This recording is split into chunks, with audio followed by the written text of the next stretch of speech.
the number of threats that we face as a species are multitude.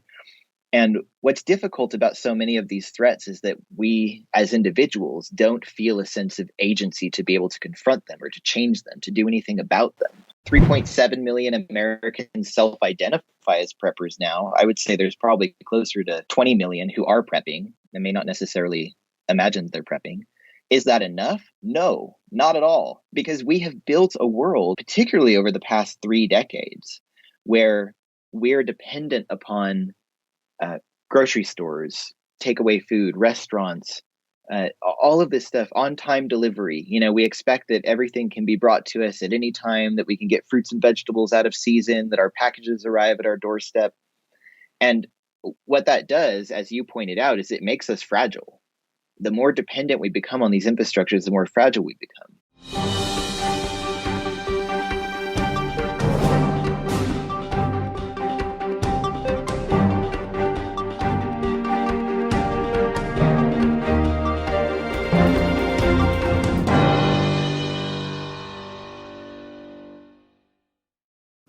Welcome back to Liberty and Finance and Reluctant Preppers. We have a first-time guest today. Author Bradley Garrett of the book Bunker, published by Simon & Schuster, is joining us this Thursday, August 13th, 2020. Bradley, thanks for joining us this first time. Dunnigan, it's a pleasure to be with you. Thanks for having me. The publicist for your new book, Bunker, reached out to me several weeks ago and asked if we could get you on, and it was a good fit for our audience. I agree. We'd like to talk to you more about what you've been up to. It sounds like maybe for the past 3 years, you've been traveling around physically and personally, meeting and inspecting and being exposed to some pretty significant preparedness dwellings and communities and that sort of thing that have been published, that have been developed by people who are concerned about the times that we're living in. But I first have to ask you, how does a nice guy like you get mixed up in something like this? Why you? Why did you get involved in this particular pursuit? So all of this came out of a research fellowship that I got from the University of Sydney. I hold a PhD in geography, and a call came out for research proposals for 3-year projects. And at the time, my last project was with urban explorers. I had spent a lot of time sneaking into off-limit spaces in cities. And some of those spaces we were finding were these subterranean bunker systems, subterranean bunker infrastructure from World War II and the Cold War.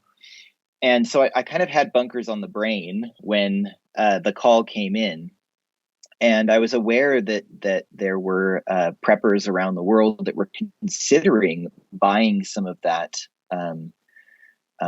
forgotten, unused state infrastructure and turning it into private bolt holes for paying clients. And I just thought it sounded like a fascinating research project, and so I put in the research proposal, and bam, suddenly I had 3 years of funding to travel the world and visit all of these incredible locations and speak to people about their stories. So, as a geographer, I'm fascinated by the spaces themselves, how they're built, how it reshapes the way that we interact with space, how those spaces shape us psychologically. When we see ourselves surrounded by gated communities and bunkers and hardened architecture, what does that do to our psychology? But I was also interested in the cultural aspects. Who are these preppers? What are they prepping for? How realistic are their expectations that the future is going to be a state of crisis and turmoil and disaster? So that was the beginning of my 3-year journey, and I obviously had no idea that I was going to be finishing this book in the middle of a pandemic. Yeah, that kind of adds a whole new light to it. I want to make sure we get to that at the end, because it really does almost turn the tables between who's in the in club or who's advocating for preparedness and who's maybe saying, hey, it's my choice, that kind of thing. Can we first, I was going to ask you about why now, but I think you maybe answered that. It just emerged out of some exposure that you happened to be having. Just waiting for my security system to quiet down here. You know what? Dogs are some of the best security you can have.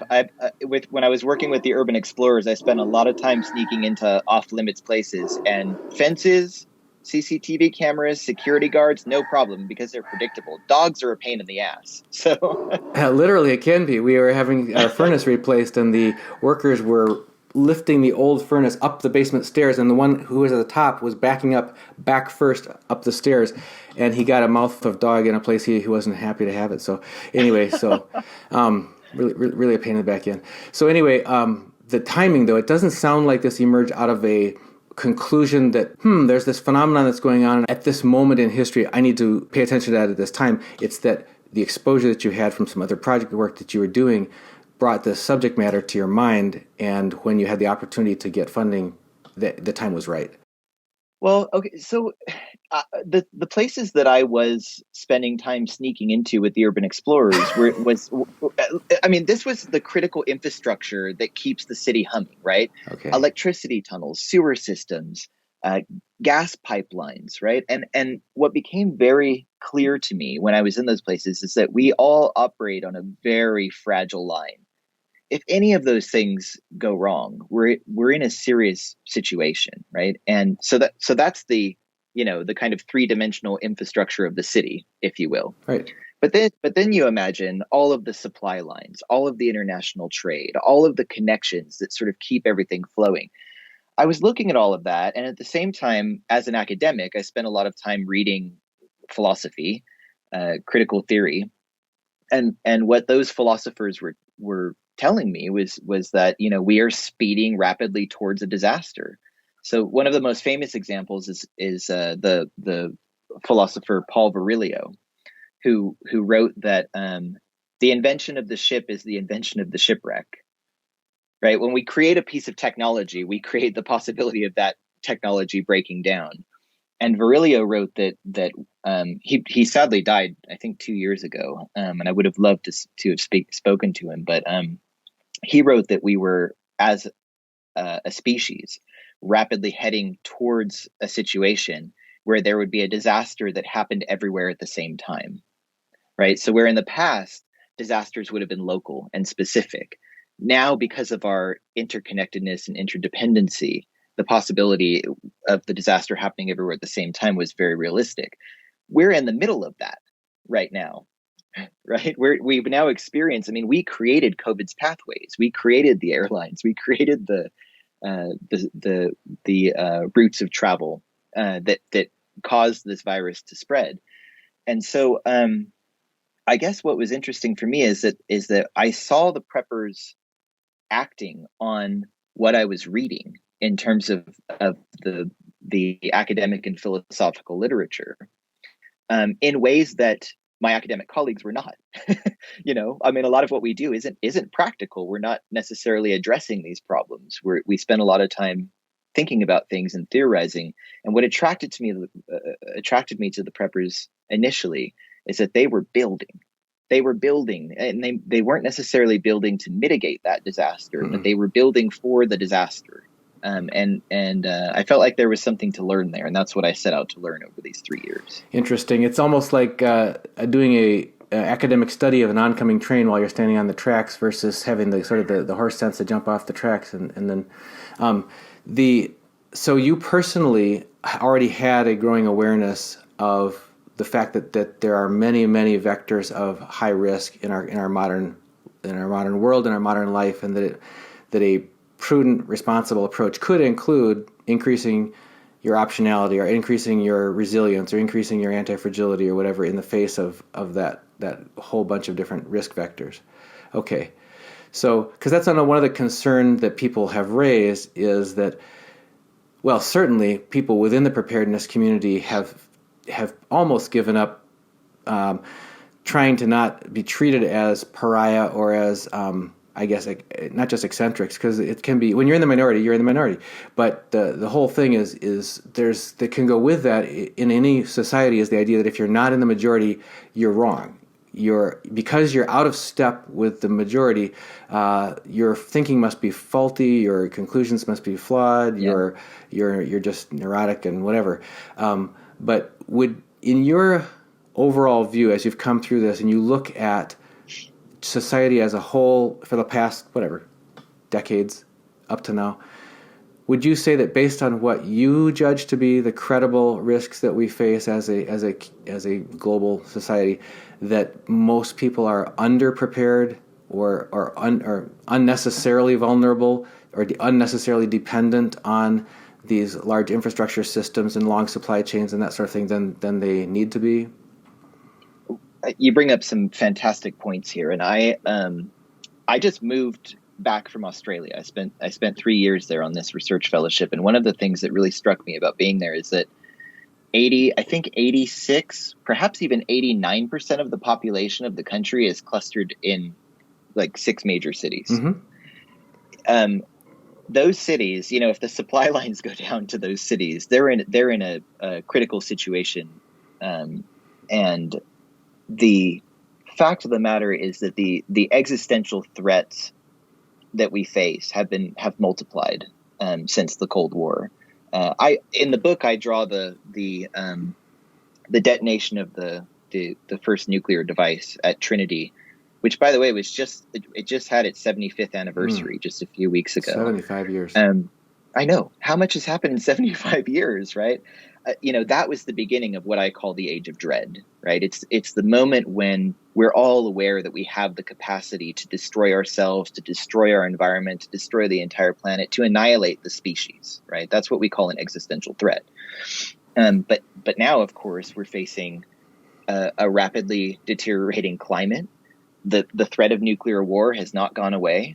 We've got possibilities with artificial intelligence running amok, potentially causing harm to us, but at the least automating jobs in a way that's going to cripple the economy and create civil unrest. Obviously, civil unrest is something we're now all living with, and I can't imagine that abating as we move closer to this very volatile election in a partisan political climate.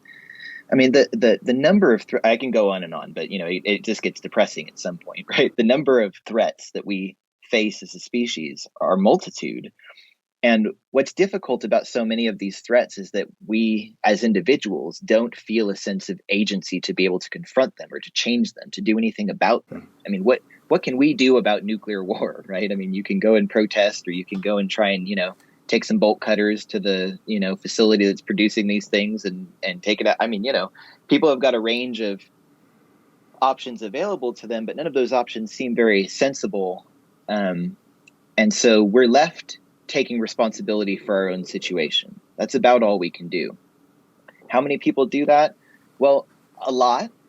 On the one hand, 3.7 million Americans self-identify as preppers now. I would say there's probably closer to 20 million who are prepping and may not necessarily imagine they're prepping. Is that enough? No, not at all. Because we have built a world, particularly over the past 3 decades, where we're dependent upon grocery stores, takeaway food, restaurants, all of this stuff, on-time delivery. We expect that everything can be brought to us at any time, that we can get fruits and vegetables out of season, that our packages arrive at our doorstep. And what that does, as you pointed out, is it makes us fragile. The more dependent we become on these infrastructures, the more fragile we become. So the tendency that we have had as a culture to pathologize preppers that is a neoliberal ideology. That is the free market telling us, no, be dependent. It's all going to be fine, right? Keep buying stuff. And you remember after 9/11, George Bush's solution: go buy stuff. Mm-hmm. Like, oh yeah, that's gonna fix this problem. But that's the kind of, we've been operating on that basis. And there might be a few silver linings to this terrible pandemic that we're going through, despite all of the turmoil and death and horror that it's unleashing on us. But one of the silver linings might be that we begin to think about prepping in a different way. And I think we're seeing that now. I think that people are beginning to understand that prepping isn't a selfish act necessarily. It can also be an act of altruism if it means that we're taking pressure off of those frontline systems. Yeah. We will not end up in hospitals. We will not end up in the grocery store when we don't need to be there. That's something that just has baffled me and frustrated me and at times angered me, is this any official, organized, or and sort of supported by a mainstream narrative, discouragement of basically distributed robustness. I mean, you look at the human body, and like every cell participates in the immune response on its own. It isn't like there's just one center that everybody is dependent on. And if that's not working, there's a distributed intelligence or distributed robustness. And if you look at like Switzerland, where every citizen not only had to participate in trained, armed response, but also has to maintain a automatic weapon in good working order and be able to defend their home, or in Bermuda where we visited, and their official survival plan for hurricanes in Bermuda is everybody shelters in place in their limestone home with their own rooftop cistern water collection system and everything that they have prepared so that they can just weather those things. It's like, why wouldn't you want your entire populace to be as self-reliant and resilient as possible to get through things as a culture and as a country? It's just this whole idea that to be patriotic you've got to be dependent is like a complete reversal of history, it seems to me. No, it absolutely is. If we go back to the founding of this country, as we moved across into the American West for unleashing our own tragedies as we did so. But, people were self-sufficient at that time. And we carried with us that idea of rugged individualism and taking responsibility for ourselves. We've carried that forward for a long time. And it just seems really only in the last few decades that we've many of us have forgotten that. But the other thing is, you mentioned Switzerland, and the other thing about Switzerland is during the Cold War, they built bunker space for 100%, actually 110% of their citizens. And these are not fallout shelters; these are blast shelters. So they could house the entire citizenry inside the country and weather almost anything. What that does to the body politic, I think, is it creates a civil society that has faith in their systems, right? Like, this is the function of government. These weapons can be unleashed, the government. So my point being, when the Truman administration was handed the estimates for building blast shelters for every American, it was essentially the country's GDP for an entire year. Mm-hmm. And Truman, of course, said there's no way we're doing. Dang, he should have had today's Fed on hand, because they have unlimited funds to do unlimited things. Oh man, we missed it. Go ahead. I know. But when Kennedy came into office, he was totally uncomfortable with this situation, and so he gives this famous speech in 1961 where he says, "In our conflict with the Soviet Union, it isn't provocation but preparedness that is going to put us in a better place." And of course, this is when we get what social scientists call the first doom boom, when everyone started digging up their yards and building nuclear fallout shelters. But what I suggest in the book is that this is also a moment of betrayal. Right. It's also a moment where the government says, we're not going to take care of you and you're on your own. And that does fit into this narrative of American history. Right. This idea of rugged individualism and self-sufficiency.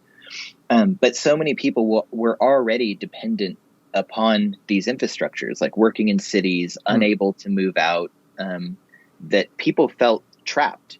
Like they lost the sense of agency. Like, we're not able to make the decisions that we once were, to say, you know what, this sounds like a nightmare. I'm checking out. I'm going to go grow my own food. Because what we saw in the 80s is that the government cracked down massively on people who did do that, people who tried to build their own communities around the country. What form did that crackdown you're describing take? Well, do you remember Ruby Ridge? Yeah. Yeah, so Ruby Ridge, Randy Weaver was a prepper. He was a survivalist. He had moved into the woods and he'd stopped paying taxes and he was going to go it alone. The David Koresh and the Branch Davidians, they had a bomb shelter underneath that facility at Waco that was stocked up with food and supplies. Again, they were trying to build their own society. Bo Greitz, who, the guy who was the model for Rambo, he built a community called Almost Heaven in the early 1980s. Which he called a constitutional covenant community, I think is how he described it. But the idea was that they were going to recreate the United States in miniature, right? But everyone in the community they had no rules to follow. The only rules were to adhere to the principles of the United States Constitution, which he felt was being shredded by government officials. So there's a lot of anti-government sentiment that arises, I think, from this sense that people had been abandoned and left to their own fate, especially when we found out that the government had spent billions of dollars building bunkers for themselves. But of course, we didn't realize that until later in time. Maybe you could tell just a few of the most memorable adventures that you had. You already told us about the previous adventures you had exploring urban infrastructure, but how about in this quest to see these bunkers? I know you recount some of those in your book, but any particular memories that people might give some awareness of what does exist out there in case they didn't know? Yeah, I'll give you the most extreme or the most spectacular bunker that I saw. And keep in mind, this is not typical of most developments. But I went to Kansas and I met a guy named Larry Hall who had purchased an abandoned nuclear missile silo from the federal government for $300,000. He spent $10 million turning that into a 15-story subterranean condominium complex. And I saw photos of it before I arrived, but it really did not prepare me for the reality of the place. It was beyond incredible. He had redundant power systems. He had solar, wind turbines, but also diesel generators, everything running to a battery backup system, nuclear, biological, chemical, air filters, military grade from Switzerland, of course. Volcanic ash scrubber in case the Yellowstone caldera blew. He could actually scrub ash out of the air. Technologically extremely sophisticated. He had a lighting system that emulated the circadian rhythm so that you still had a sense of day and night. Windows that were vertically installed LED screens that gave you a very real sense of staring out at, oak trees and grass on the prairie. But he also had a swimming pool, a shooting range, a climbing wall, a cinema. And when I asked him about all this stuff, he said, these are not luxuries. He said, if you're going to be in this bunker for a year or 3 years or 5, these things are absolutely essential to maintaining some sense of normalcy as you're, passing through this trough, this period, and hopefully reemerging into something livable on the other side of it. I guess it depends on what disaster we're thinking about. So he was selling half floor condos for 1.5 million and full floor condos for 3 million. And you can imagine that most of the people who bought space in those places had never even been there. These are billionaires and they just wrote a check and, they expect everything to be in place if they need it. That sat in stark contrast to some of the communities that I went to that were kind of building from the ground up. So I went to one in South Dakota called the X Point, where people were moving into these semi-subterranean concrete bunkers, a massive field of these bunkers left over from World War II, right. About the three quarters of the size of Manhattan. And these families were moving into the space and turning it into like a typical American, suburban cul-de-sac. It's just that they lived in hardened bunkers instead of stucco houses. And everyone that I met there were just incredibly helpful, generous. Were happy to give me as much time as I needed to speak to them and hang out in their community. I really enjoyed my time out there. And what struck me was about all of the communities that I went to is that this was not a kind of save my own neck model. Like we kind of imagine a bunker building mentality being about, I'm going to save myself and my family. And once I close the door, you all can fend for yourselves out there. That's not at all what they were doing. They were building communities with complementary skills to assist each other in building up resiliency. Right. It's, and that's, I guess, one of the big takeaways from the book is that prepping is also about hope for the future. If you don't have hope that the future is going to manifest, there's no point in prepping for anything.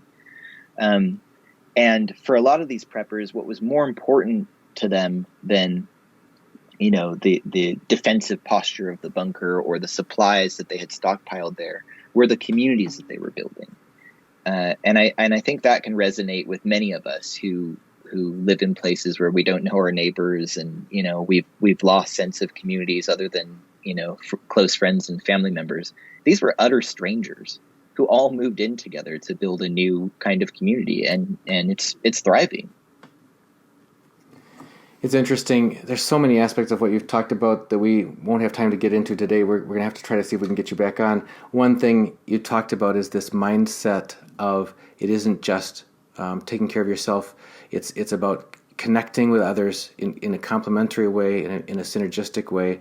I mean, in a sense, that's not a new thing. That's the village. That's the way people have always functioned as people. And it's strange that in our specialization had gone to an extreme in the modern era with urban living, that sort of thing. We're so cut off from the source of any of our food and that sort of thing, the manufacture of any of our clothing, anything like that, that people have just become disconnected. Here they're regrowing tendrils of that connectedness that we have always done. We've done that well. That's how we've survived as a human family. The other thing you mentioned was about the powerlessness that people are left with when they're basically being told by the power centers, things really have gotten bigger and bigger and more drastic, like the nuclear era, that sort of thing. And so, you're on your own because we can't afford to take care of you. I mean, there's something frightening about that. People have sensed that in many ways they're left powerless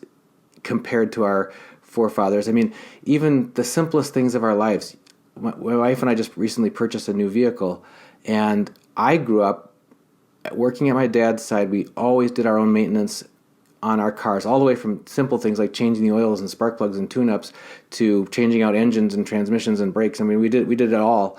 And now with these new vehicles, it's so complex and multi-layered, and they said hundreds of computers in there and that sort of thing. Even the sales manager who sells you the after you bought the car package to have it maintained for you says, you totally want this because, man, if you break down on a country highway, there's nobody who knows how to fix all these computers. You're going to have this done by a professional. So We're being told, you're not up to the task anymore. You mentioned AI is going to displace workers, but we're already experiencing that we're not adequate to even live our own lives anymore. We're just delegated to the helpless role of a consumer.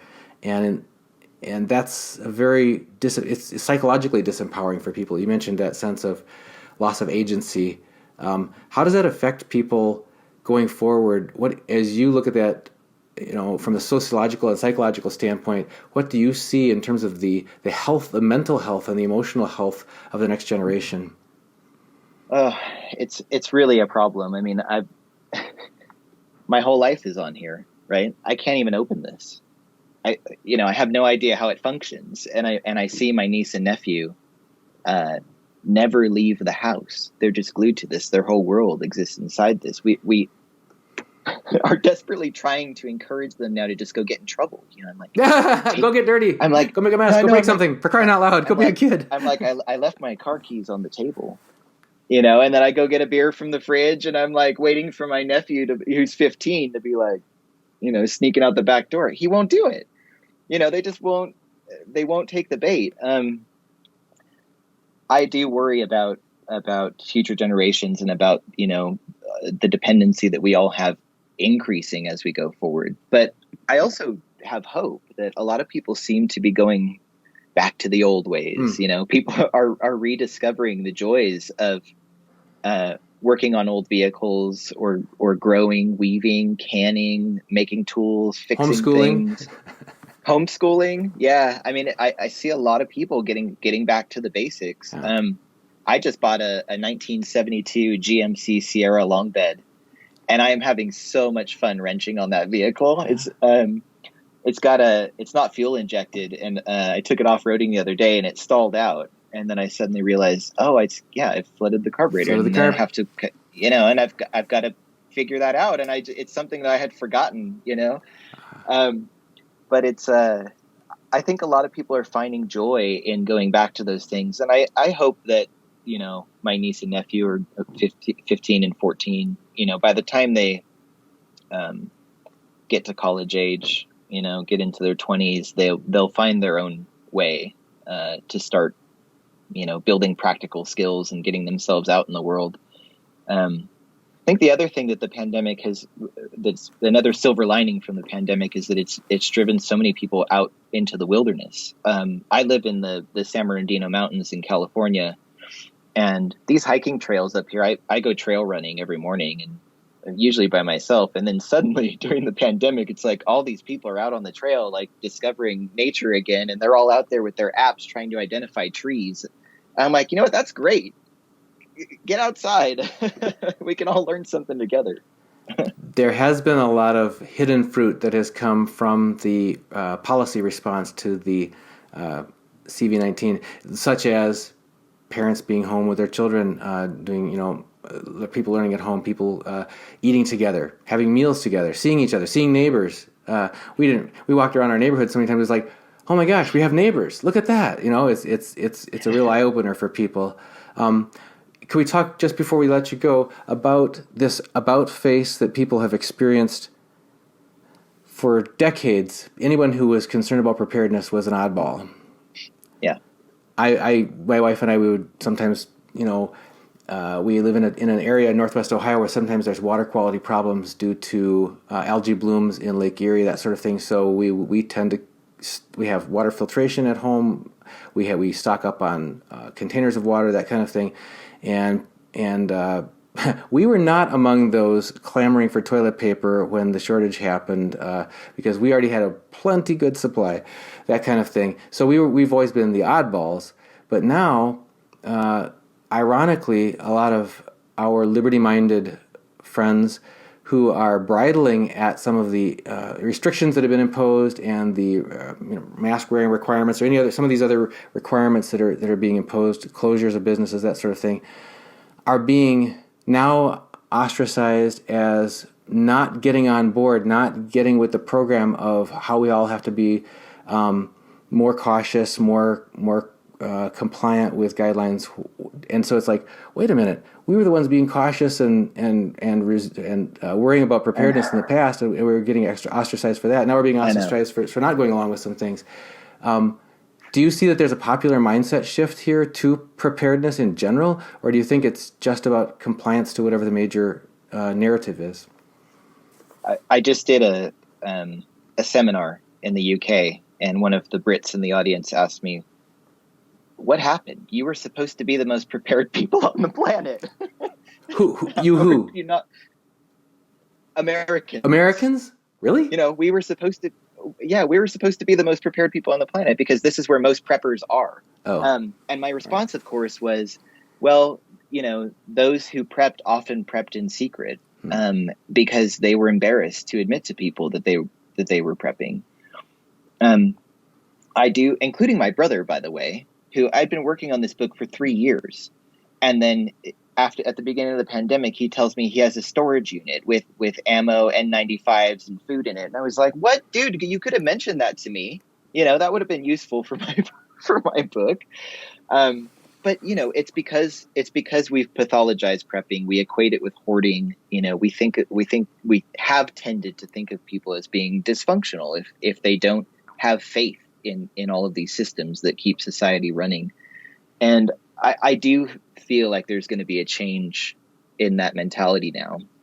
But I would caution everyone not to think that you can buy your way out of fragility. You can't just purchase a bunker or purchase a pallet of food and think, oh, I'm set now for whatever's coming in the future. And so that's one fallacy. The other fallacy is do not prep for the disaster that already happened. I get so many messages now from people saying, oh, I've just stocked up on a bunch of masks in my basement. It's like, well, great, but what if the next disaster, it's very likely to not be a pandemic. It's going to be something else. So, you have to think about the unthinkable, right? Think about the thing that you wouldn't anticipate. And I think that's why so many preppers prep for every eventuality now. And that's got to include building up skill sets and building up community. That's just as important as that's just as important as buying the supplies and Absolutely. buying the space. One thing you just mentioned was the word hoarding, and my son made a distinction to me recently about that was particularly helpful because he thinks deeply about everything. And when he thought about this, he said, "Dad, I think that's misused because people imply that in a crisis, if there's a shortage of some necessary commodity, that those who have a lot of it are hoarders, rather than no. If you have responsibly and diligently over time, without disrupting anybody else's free access to whatever, have just accumulated some of this and some of that, some of these things that are essential in life, and you have them. You have a store of food, or you have a store of water, you have a store of medical supplies, whatever, but you haven't deprived others of them to do that. Yeah. Then you're just like anybody who's ever stored up grain in a barn or whatever. You're just someone who's got some savings. Whereas if you go out there and scalp the market quickly at the beginning of an emergency, and now you can rake in windfall profits by withholding those things from others, and that's a completely different mentality. But I would encourage anyone who has any reluctant preppers, to go ahead and diligently, responsibly make sure that you have some means of those things of life that you need as a family close at hand. That is being responsible. That's just prudent. That's what our ancestors all did for every generation from beginning of time till now. Don't let anybody blacklist you by calling you a hoarder just because you've been responsible. But I think people that know that there's a big distinction between that and going out and basically snatching up things at the last minute so your neighbors can't have any. You should tell people that stockpiling is the antidote to panic buying. That's absolutely true. Yep, that's true. And it's true financially too. I was just working with someone yesterday who wanted to purchase some, I happen to be a gold and silver dealer, wanted to purchase some metals and had thought his bank was going to allow him to wire this big amount of money. And they said, no, it has to be in little pieces over a long period of time. He goes, I've got financial capital constraints on me that I didn't realize I had. So people, this isn't just about a fragile supply chain for those material things. It's also our financial things that are equally vulnerable unless we take preparations ahead of time. Well, Bradley, we got to keep it on schedule here for your timeline, so we would like to have you back in the future when you can come back again, because I took many notes along the way and there's a lot of questions we didn't get to.